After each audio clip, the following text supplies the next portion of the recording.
रत्नमण्डितशीर्षप्रमुक्तं श्वेताम्रे शोभितं मुक्तमालविभूषितं च हरितसिंहासने संस्थितं भक्तानां भक्तं प्रसन्नवदनं श्री सद्गुरु नौम्यहं श्री सद्गुरु नौम्यहं वंदे चरण सरोज गुरु मुद मंगल आधार जेहि सेवत नर होत है भव सागर से पार। सब धरती कागज करूं लेखनी सब बन आए सात समंदर मसी करूं तो भी गुरु गुण लिखा ना जाए। मैं अपराधी जन्म का नख शिख भरा विकार तुम दाता दुख भंजना मेरा करो उद्धार।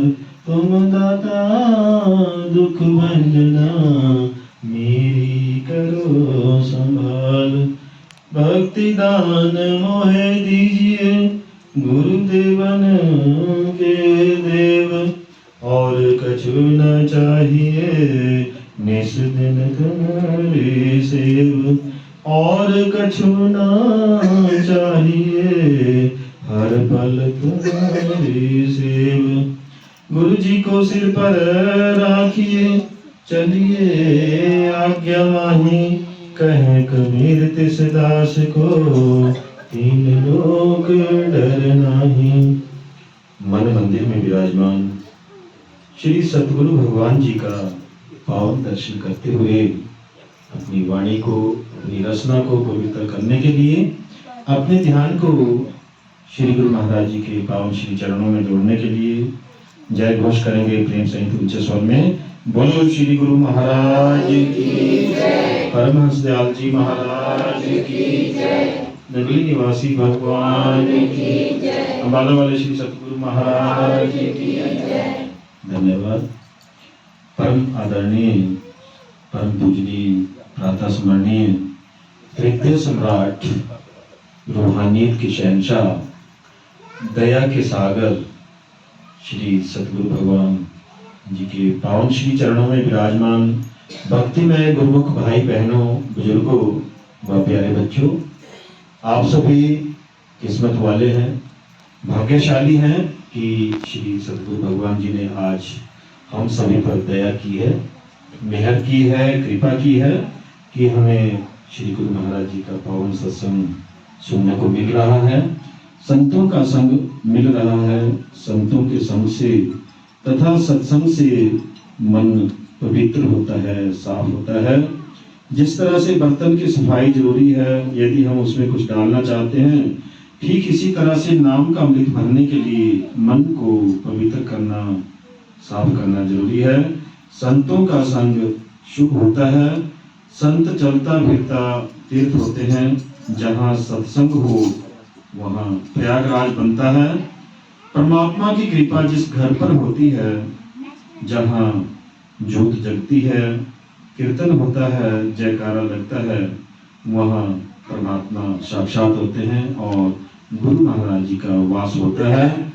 भगवान सच्चिदानंद जी अपने श्रीमुख से कीर्तन गायन और प्रार्थना की महिमा करते हुए कहते हैं कि नाउम वस्मि वैकुंठम योगिनां हृदयं च मम भक्तः यत्र गायन्ति तत्र तिष्ठति नारदः।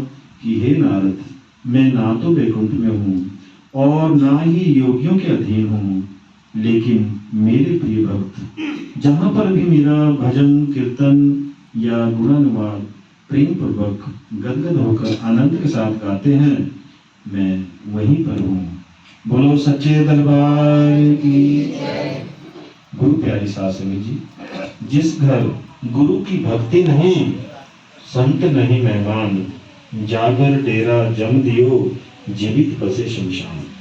कि जिस घर में गुरु के प्रति श्रद्धा भाव नहीं, गुरु की सेवा नहीं, गुरु की भक्ति नहीं, जहाँ कोई संत महात्मा सतगुरु मेहमान नहीं आया, जिस घर में संत महात्मा के चरण नहीं पड़े, वहां उस घर में लोग रह तो रहे हैं, मानो जीवित ही शमशान घाट में वो रह रहे हों, संतों के चरण पड़ने से घर पवित्र हो जाता है, बुरी शक्तियों का नाश हो जाता है। सूत्रधारा लक्ष्मी पापी के घर भी होए, सत्संग हरि कथा तुलसी दुर्लभ दोए। गोस्वामी तुलसीदास जी कहते हैं कि पुत्र, धन, जमीन, जायदाद, संपत्ति ये आदि सभी तो पापी के घर भी होता है, लेकिन सत्संग और हरि कथा ये दोनों मिलनी बड़ी कठिन है। यदि परमात्मा की दया मेहर हो, कृपा हो, तभी सत्संग सुनने को मिलता है। कबीर संगत साध की, साईं आवे याद, वही घड़ी सुलक्षणी, बाकी घड़ी बर्बाद। कि संतों की संगति से परमात्मा का स्मरण हो जाता है। ये बड़ी सुलक्षणी घड़ियां हैं जिसमें हमारी हाजिरी परमात्मा के दरबार में लग रही है। बाकी आज की जो बाकी 100 की जो पूंजी है वो व्यर्थ ही खर्च हो गई।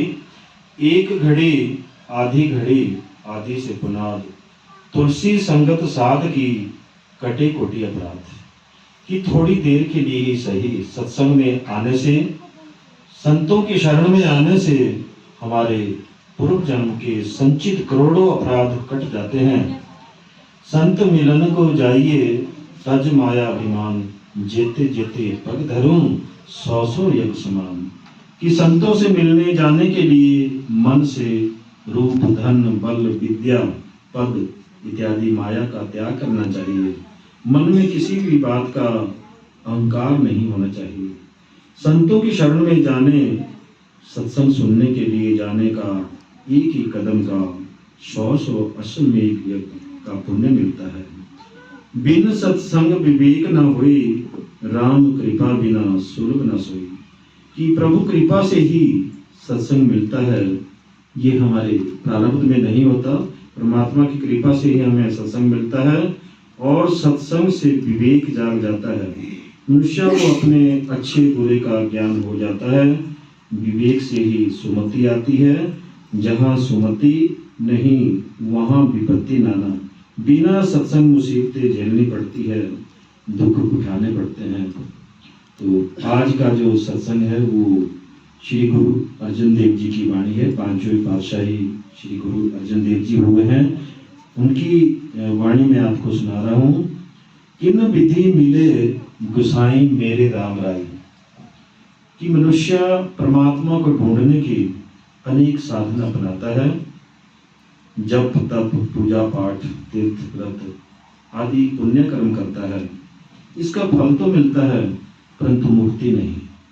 तीर्थ गए एक फल, संत मिले फल 4, सदगुरु मिले अनंत फल, कहे कि वीर विचार। कबीर साहब ने कहा है कि तीर्थ व्रत करने से 1 फल मिलता है, संतों की शरण में जाने से 4 गुना फल मिलता है, और यदि पूर्ण सतगुरु मिल जाए तो अनंत फल प्राप्त होते हैं। कोई ऐसा संतु सहज सुखदाता, मोही मार्गु देई बताई। परमार्थी जानना चाहता है कि परमात्मा की खोज कैसे और कहाँ कर सकता है। अगर उससे कोई ऐसा संत मिल जाए जिसने सहज अवस्था प्राप्त कर ली हो, वह परमात्मा से मिलने के मार्ग का भेद बता दे और खोजी उस मार्ग पर चले, केवल तब ही वह परमात्मा से मिलाप कर सकता है। संतों के मार्गदर्शन के द्वारा ही परमात्मा से मिलने में हम सफल होते हैं। सहज अवस्था तब प्राप्त होती है जब हम मन और माया के दायरे से पार हो जाते हैं। संत बताते हैं कि परमात्मा जंगलों, पहाड़ों, कंदराओं, गुफाओं में नहीं रहता और ना ही वह आसमान में कहीं सोया हुआ है। परमात्मा मनुष्य के अंदर ही रहता है। नाम या शब्द की कमाई से ही उसे प्राप्त किया जा सकता है। अंतरी अलखू ना जाई लखिया, बिची पर्दा होमे पाई। कि जब हम आंखें बंद करते हैं तो हमें अंधेरे के सिवाय कुछ दिखाई नहीं देता। हम उसके दर्शन क्यों नहीं कर सकते? इसलिए कि हमारे और मालिक के दरमियान होमे का पर्दा है।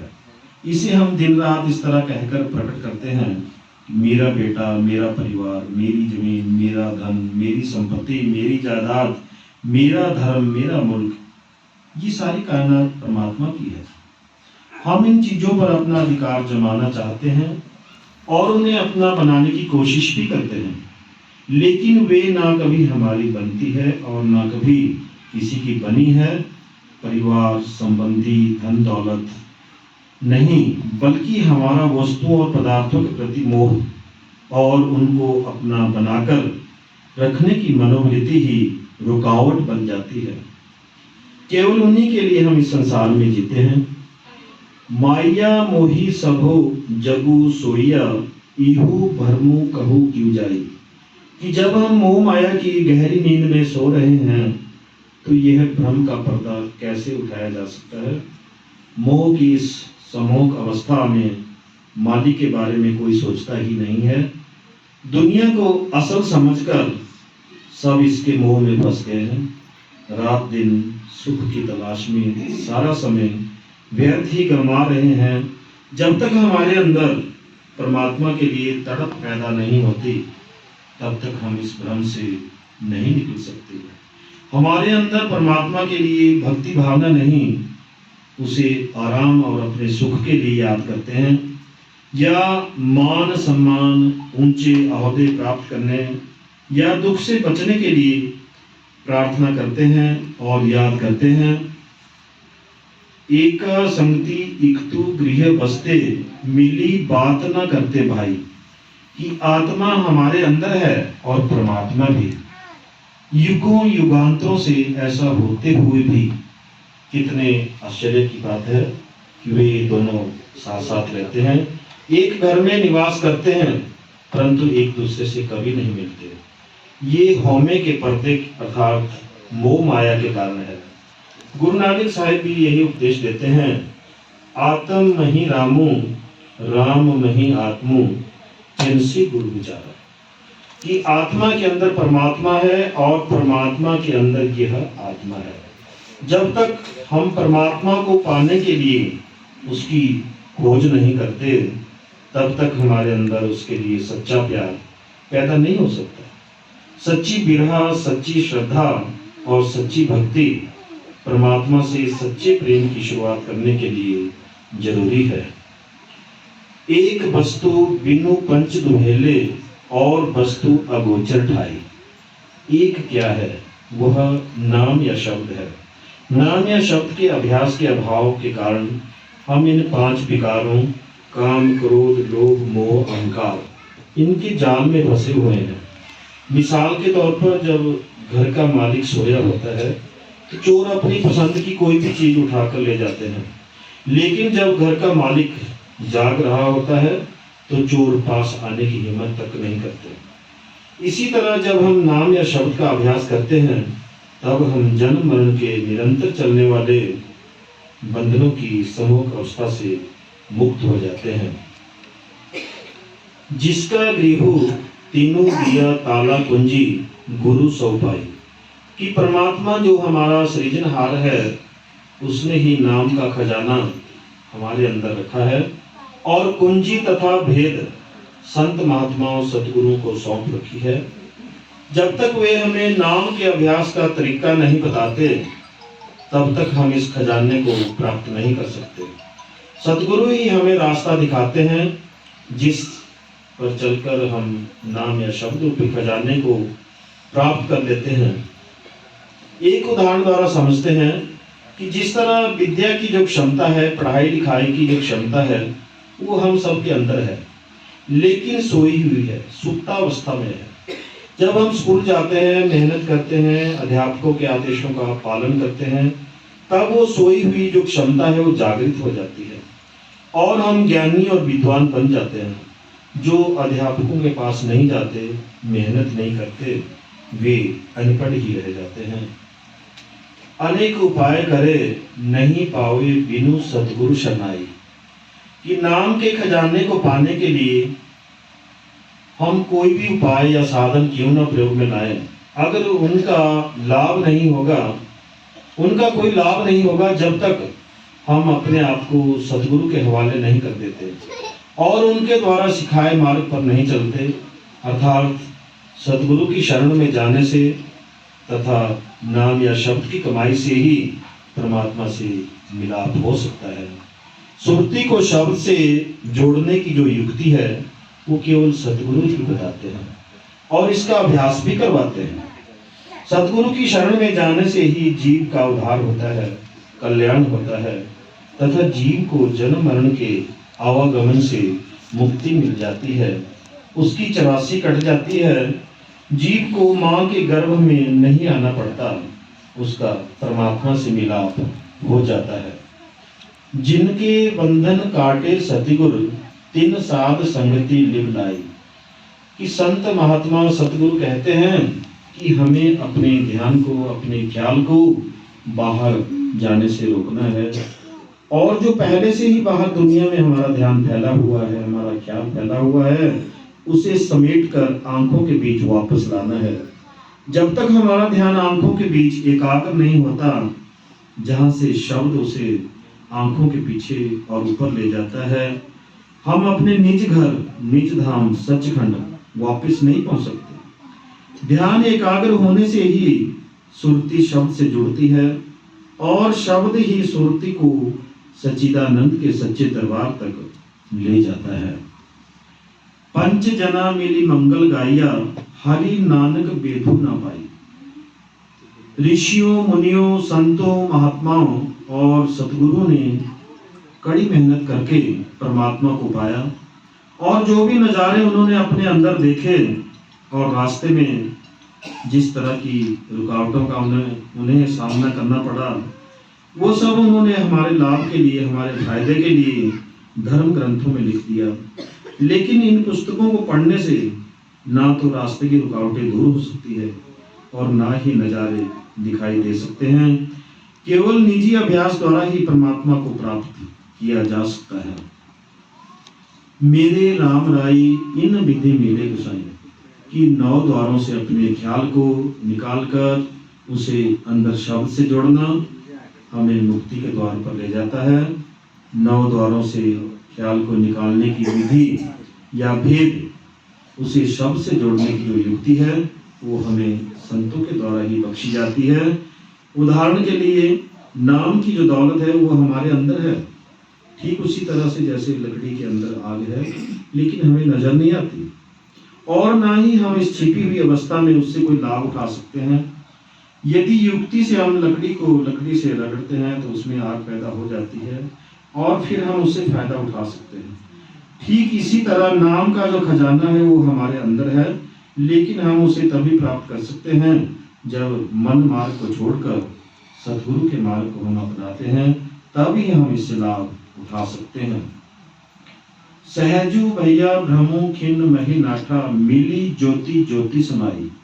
कि सतगुरु जिन्हें इस भवसागर से मुक्त करना चाहते हैं और परमात्मा से मिलाना चाहते हैं, उन्हें वे पहले अपनी संगति में और सत्संग में लाते हैं, हमारी शंकाएं कठिनाइयां दूर करते हैं और हमें अपने असली घर का पता चलता है। हमारे अंदर परमात्मा से मिलाप की इच्छा जागती है। संतों की संगति में नाम का अभ्यास करके परम पिता परमात्मा में विलीन हो जाते हैं, अर्थात आत्मा परमात्मा में समा जाएगी और उसके साथ मिलकर एक हो जाएगी। गुरु प्यारे साध संगत जी, इस धरती पर जिस भी जीव ने जन्म लिया है उसे एक ना एक दिन इस शरीर रूपी पिंजरे को खाली करना पड़ेगा।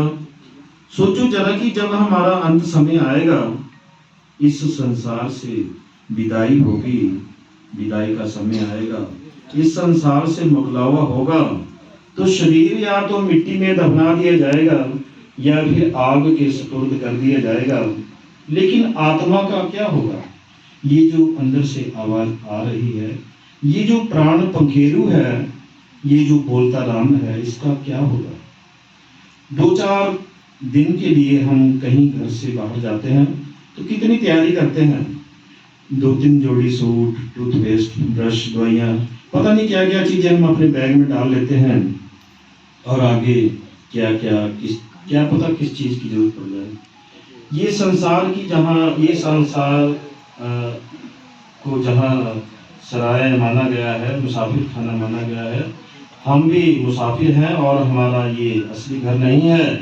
जहाँ हमने शरीर को छोड़ने के बाद जाना है, वहाँ की कोई तैयारी हम नहीं करते, यदि आगे की परलोक की हमने कोई तैयारी नहीं की है, तो नरक के दरवाजे हमारे लिए हमेशा खुले ही रहते हैं।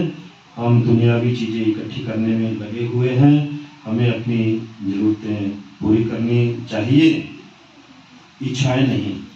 इच्छाएं तो अनंत है, रुपया, पैसा, जमीन, जायदाद, मकान, गाड़ी, बंगला, कुटुंब, परिवार, ये तभी हमें सुख देते हैं जब तक हम परमात्मा से जुड़े रहते हैं।